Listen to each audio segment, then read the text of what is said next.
Pivotest Nymburk. Cože? Aha!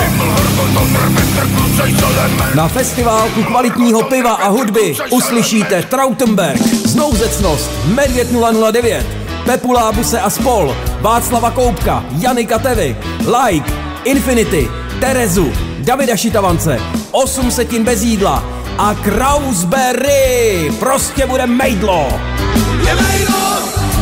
Festiválek kvalitního piva a hudby nese název Pivotest Nymburk.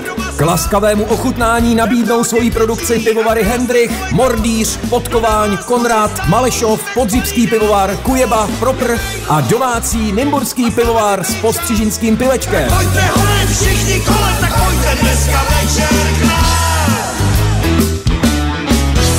Tak v sobotu 23. července doražte všichni. Předprodej a více info na www.pivotest.cz.